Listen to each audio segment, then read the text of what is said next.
Hello and welcome back to the Strengths of G podcast. It's been a little while. It feels like it anyway. Maybe it hasn't been as long a while for you guys because I had scheduled some podcasts for when I was away in Mexico with my family. So you got a few podcasts going out even while I was away, which is excellent. But I'm back. This is me live on, Monday the 5th of January. So today I want to talk about how to get back into a good routine without over-restricting. So bear with me. Let me make sure I can see my notes because I have written some notes on this. So let's say that again. How to get back into a good routine with your life, with your training, with your nutrition and diet without over-restricting, basically without going into extremes, because that's something that a lot of us do. And I guess mentally sometimes it's easier to just be like, right, from now on, I'm not buying lunches out ever. I'm only going to bring in home-cooked foods. And it's very easy to make statements like that, but it's often very hard to stick to them. And then furthermore, on top of that, you then find that once you start failing at it, like slipping up or falling into those old habits, your kind of natural instinct is to then give up on it completely, which is actually kind of like the worst thing you could do, because what you should do, or what would be better, is to be like, okay, I slipped up, I fell back into an old habit, but I'm going to carry on with the new habit. I'm going to get back into that new routine, which was, for example, cooking all my meals from scratch. And actually, if you zoom out and look at 365 days, we're at the start of the year now, 365 days ahead of us, more or less. What if even just 300 of those you ate food that was cooked at home? That would still be excellent for your health, for even your mental well-being. And we don't need to be perfect. We don't need to do 365 days of something for it to be a success. Actually, just doing more of certain healthy habits can have a huge impact, but we really very rarely do we need perfection. And certainly, I'm in a really good place. I feel very, very grateful, but I should also say proud, because it comes from actions I've taken. But I'm in, my fittest, leanest, healthiest shape and happiest in my parkour training that I've ever been. But I'm certainly not perfect with my habits. I'm very good at them. I'm not going to say that I don't do them, because that's not true. But I'm not perfect. And I think that's a huge lesson, is to realise, sure, go at it saying you're going to do it every day, but don't stop just because you missed one day. Just accept that you will miss, 60 days in a year, or you'll miss, 20% or 40% of the days, but you're going to do the other 60%. You're going to do the rest.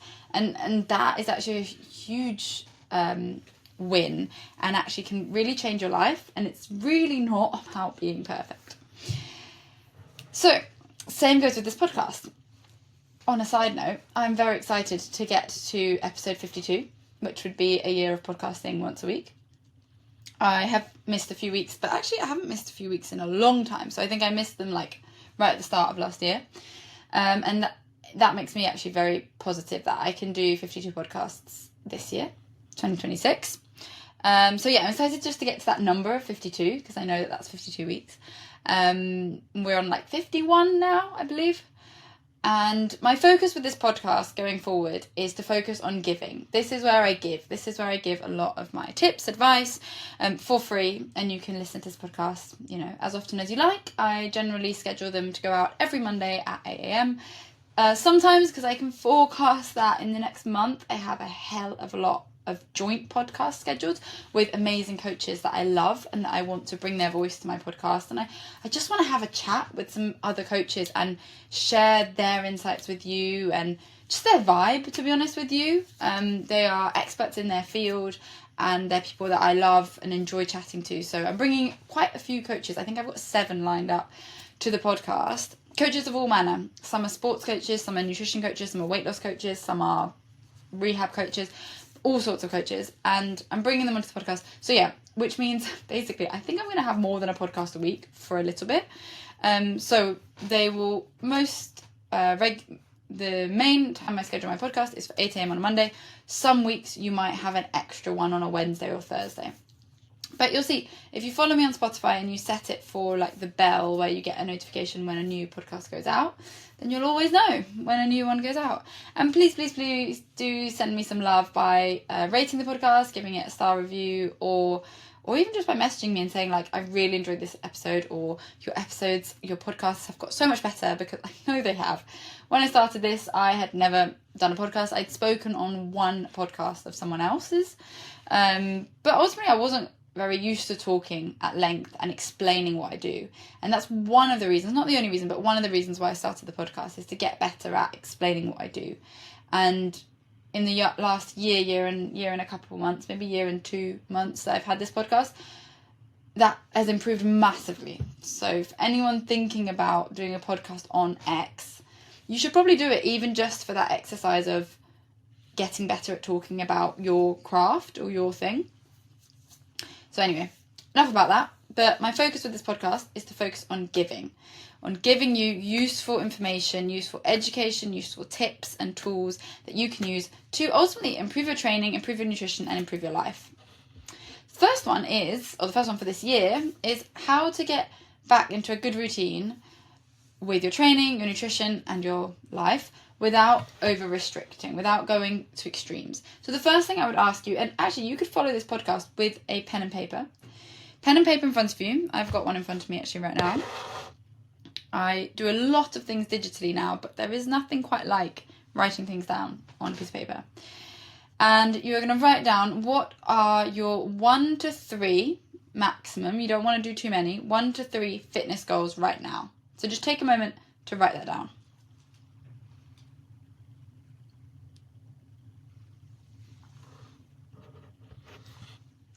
Then, what is going to get you closer to those goals? So, for example, if you said to me you wanted to learn a pull-up this year and you really want to get that first pull-up, I would say to you, okay, whatever your gym programs are, every time you need to be doing pull-ups.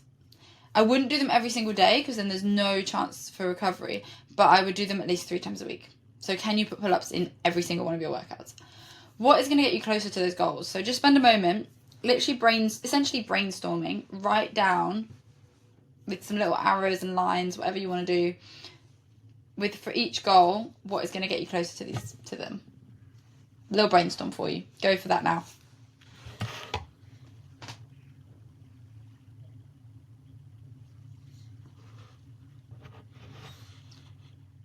My next question for you is, how can you fit this, whatever you've written as in the last section of what's going to get you closer to your goals, what actions do you need to take to achieve those goals?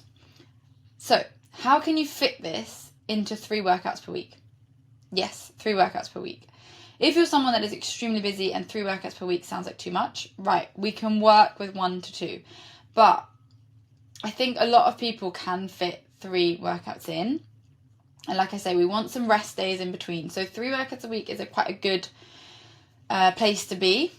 And so how can you fit all these goals you've written down into 3 workouts per week? So if your one goal is to learn a pull-up, perfect. You can design those 3 workouts to be a good balance of getting you strong enough for a pull-up and also maintaining muscle probably throughout your full body is probably a good idea as well.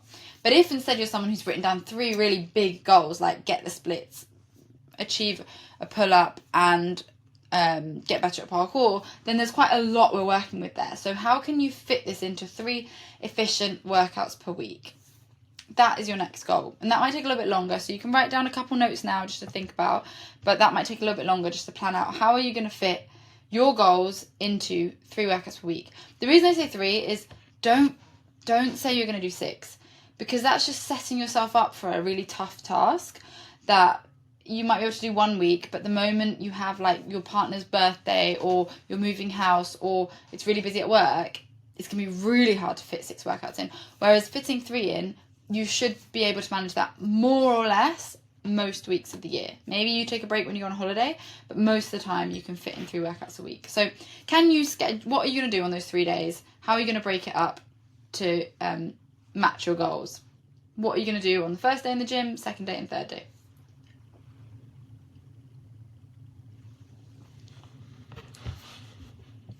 So you can pause this if you need a little bit longer, but my last question to you is, in fact, I'm going to come to the last question in a second. the next thing I want you to do is to spend 10 minutes booking these sessions into your diary and be really realistic about it. So I've already done this. For example, I have, where do I have it? I have here my week. So on a Monday, I'm doing a full body. On a Tuesday, I go to a flips class. So I'm not going to the gym that day, but I'm going to my class. On a Wednesday, I have lower body, which is nice in the middle of the week, nowhere near my parkour sessions, because lower body is going to make you tired for parkour. On a Thursday, I have my upper body. On a Friday, I do parkour. On a Saturday, I actually have quite a nice rest day, but I do a little run, usually about 5k. But if I was very fatigued, I'd do less than 5k. And if I, once in a while, I'll do like a challenge and do like 8 to 10k. But mostly I do around a 5k on a Saturday, and then on a Sunday is my parkour day. So I have that mapped out. That works well for me. But also if it didn't work, like this has been quite a few months of testing things, trying things, figuring out what works for me. If it doesn't work for you, you change it. Like, you don't have to just stick to something if it's not working, but try and settle on something that works for you. I use the lovely little weekly planner that for me is just really visual and really clear.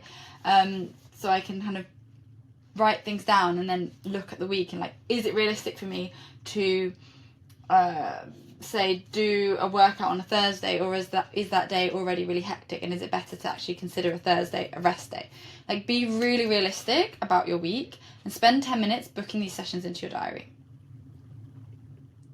The next thing I'd say is, like, if you're someone who's hating the gym right now and not enjoying it, can you plan your workouts with a friend to keep each other accountable and also make it more fun? Like, if I really didn't enjoy my lower body workout, I might say to my friend Flora, do you want to meet me on a Wednesday at the gym? We'll do it together. Are you up for doing lower body that day?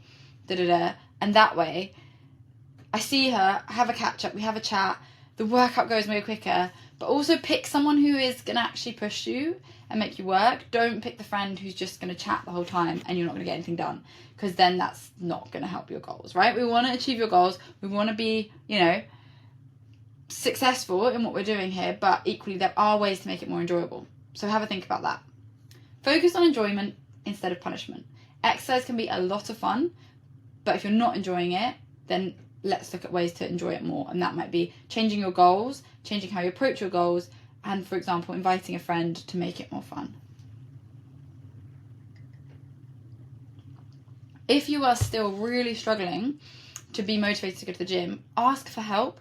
You might need to book in even like the minimum of like 1 to 3 sessions with a personal trainer, which you all know, if you're going to a cheap £30 a month gym, there are some cheap personal training sessions out there. I personally charge £85 an hour for a personal training session, and I'm very confident and very happy in that price. But I have heard and seen sessions that are like £40 an hour. So there are very cheap sessions out there. And they're not all terrible PTs. Some definitely are, but there are also plenty of PTs who are excellent. They're just very early in their journey, or their gym requires them to charge that amount. So like, it's not unheard of for it to cost very little. So no excuses is what I'm saying, but book in with a personal trainer that can help you learn exactly what you need to focus on for your goals, and that can also spark a bit of motivation.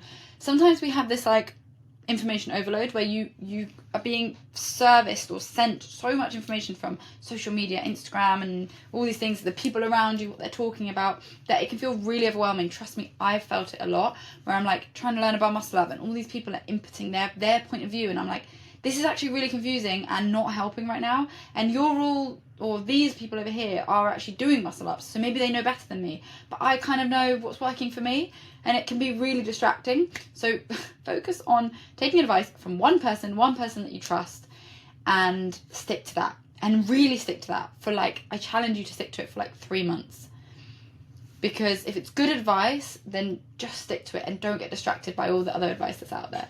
Because otherwise you'll be on a never-ending circle of changing your workouts all the time and not seeing any progress. The final point I'd say on exercise is try exercising earlier in the day, as it tends to give you energy, which is actually a really good way to set yourself up for the day. If you do exercise at 7 p.m. at night, it can leave you buzzing and it can make it harder to sleep after, which is not really what you want. And then you might not sleep well, and then you might wake up tired, and you kind of get into this cycle. Whereas if you can, and I appreciate this isn't possible for everyone, but if you can exercise earlier in the day, for example, on your days off, so if you have a weekend off, or if you're someone who works shifts and has a weekday off, on those days, if you can exercise earlier in the day or before work, then it does tend to give you energy. I know it doesn't always feel like that, but if you're someone who exercises regularly and have done for a while, it will kick in. Like if exercise is very new to you, it might just make you feel tired initially. But once you're in that routine of exercising regularly, exercise tends to give you energy. So it's optimal if you can do it earlier in the day. Not always possible. I'd still rather you do it even at 7 p.m. if that's the only time you can do it. Nutrition wise, this is where I have my last question for you.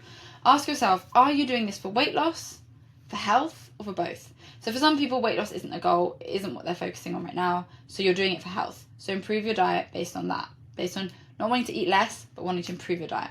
If you're trying to lose weight, which is a lot of people in this current environment where food has never been more readily available, we are surrounded by snacks all the time. It has never been harder to just maintain your weight. And actually, most people gain weight year on year, and the average adult in the UK is overweight. There is a reason for that. An obesogenic environment where we're surrounded by food all the time, and our kind of innate drive to eat, you're not failing if you're eating too much. We have an innate drive to eat because I think our body kind of doesn't always know when the next meal is going to be, and we have a drive to eat to conserve energy and to have energy just in case our next meal doesn't come. So it's not your fault if you are gaining weight, but there are things you can do about it. And my whole ethos and coaching and even this podcast is about helping you understand how to fuel right for your workouts, have enough energy to perform well in your sport, but also not continue to gain weight every year, and actually feel in control of your diet and your weight. So ask yourself first, are you doing this for weight loss or health, or both? Start with, don't overhaul your whole diet, just like we didn't want to suddenly go from doing 0 workouts a week to doing 6 workouts a week. Same thing with your diet. Keep your diet relatively stable, but what I would say is jot down a little meal plan. What are you having for breakfast every day? What are you having for lunch, dinner? What are you having as a post-dinner snack? Because realistically, if you are someone that has a post-dinner snack, don't force yourself to cut that. Just maybe change it to something healthier. And then maybe you could have a small pre-workout snack before your workouts. Have a little think about that. I actually write down a meal plan and then just stick to it. And I can be quite boring with my meals, but actually boring means I have to think less. Makes it easier to stick to a healthy diet. So I'm not constantly changing things up. Keep things pretty simple most days of the week. So write down a meal plan. Spend a little bit of time just kind of being consistent with your meals, not changing it up all the time. Yes, it might mean you have the same lunch for a few days in a row and then just change one thing in the lunch. But it does make your life simpler and it makes it easier to eat healthy, and especially if you're trying to lose weight, the less decisions you're making every day, the better.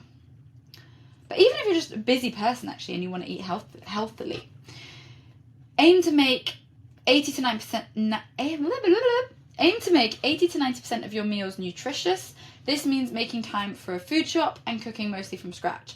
Doesn't have to take a long time. My cooking takes about 20 minutes most of the time, so it doesn't have to be complicated, but try to cook your meals from scratch. Try to even buy passata tomatoes or chopped tomatoes rather than pre-made sauces, because the pre-made sauces will have a lot more stuff in them that is much higher in calories. So even if you're just trying to be healthy, if you're always buying pre-made stuff, it's less healthy and is more likely to make you gain weight because of just the higher calories in there. So try and cook things from scratch. Try and simplify your meals, so less ingredients in your meals.